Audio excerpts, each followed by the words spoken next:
Şu anda Demirköy'deyiz. Gökhan, ben ve Selin, muhteşem üçlü. Ateşimizi yaktık. Selin Hanım bize kahvaltı hazırlıyor. Her zaman gördüğünüz gibi. Erkek egemen bir toplumun sonuçlarından biri daha. Yazıcık.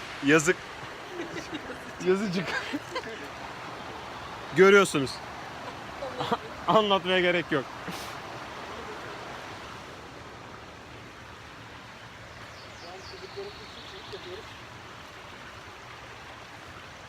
Şimdi Gökhan Usta'nın yanına gidiyoruz. Gökhan Ustam nasılsın? Şimdi mangalda sucuklarımızı pişirmek için çubuk yapıyoruz. Mangalda- Her şeyimiz doğal. Mangalda sucukları şey yapmak için şiş yapıyoruz şu an değil mi? Evet. Şiş hazırlıyor ustamız. Evet. Gördüğünüz gibi şişlerimizi hazırlıyoruz. Kahvaltımız da hemen hemen hazır.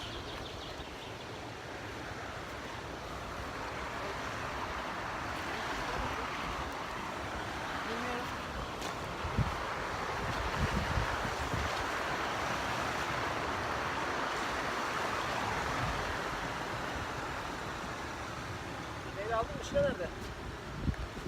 Şile kayboldu. Şila!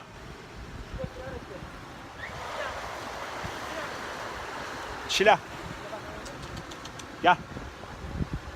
Gel kızım, buraya gel.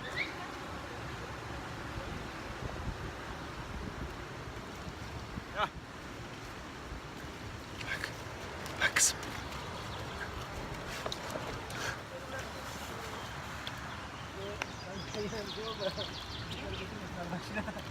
Affetmez bunu.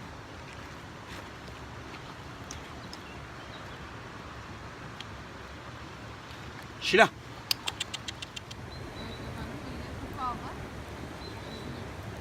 Hayır. Aa, tavuk pişirsene mi biraz?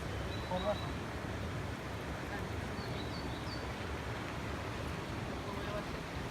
Şila!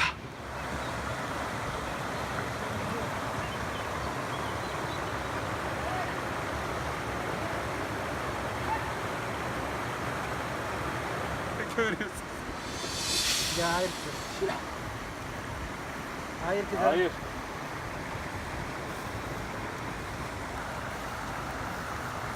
Oldu mu bunlar ya? Olmuş herhalde Ali. Sucuk yani ne kadar oldu ki? Bir ikisi oldu da. Ben de onu biraz daha... Arkadaşlar sucuğu falan yani Balkanlardan alın genelde. Yani İstanbul'da biraz farklı şeyler çıkabiliyor sucuklarda. Ateşinizi kendiniz yakın, böyle kömür falan almayın. Ortamdan toplayın odunlarınızı. Tabii çakınız da olsun yanınızda. Güzel bir yer bulduğunuzda çökün, kendiniz pişirin. Sen ne diyorsun? Anlatmaya gerek yok. Buradan Emrah'a seslenmek istiyorum. Evet. Emrah burada olmamalıydın. Emrah Bey, selamlar. Sana bunları da öğren bu arada Mehmetciğim bak. Sana bedavaya kurs veriyorum. Şekiller bu. Bedava kurs. Evet. Evet bak orada. Her şey olması gerektiği gibi. Ateşimiz de burada yanmaya devam edecek.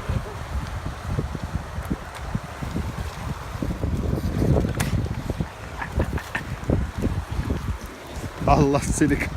Gel buraya gel. Benim annemle de çocuk çalmıyorum. Bir şeyler dedi. Sana ölçüs yaptı biliyor musun? Gökhan bugün gözlüğünü aldı, hazırlıklı geldi. Hiç söylemedi bize buralarda güneş olacağını.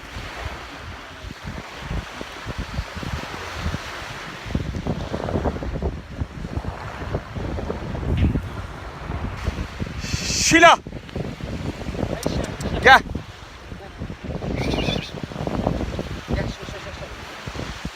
Yok.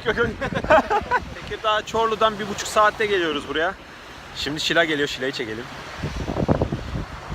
Nasıl koşuyor bak. Şila! Şila! Evet. Şımardı. Longoz ormanları hemen karşımızda. Karşısı olduğu gibi Longoz arkadaşlar.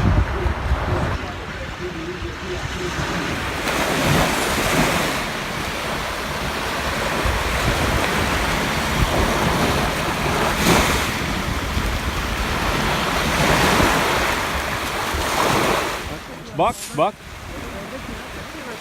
Orada bir şeyler var. Ördek dedim ya. Çilek kokularını aldı şu an. Bir hareketimle gidebilir.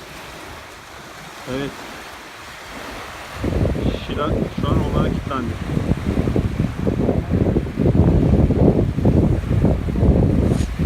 Şileyle yarış. 100'le gidiyoruz. Köpek 120'le gidiyor. Şila bize doğru yolu gösterecektir. Evet. Şile yalnız uçurum sonra. Dursun. Şila durabilir. Aha bak işte geldik orası işte. Yavaşladı. Evet.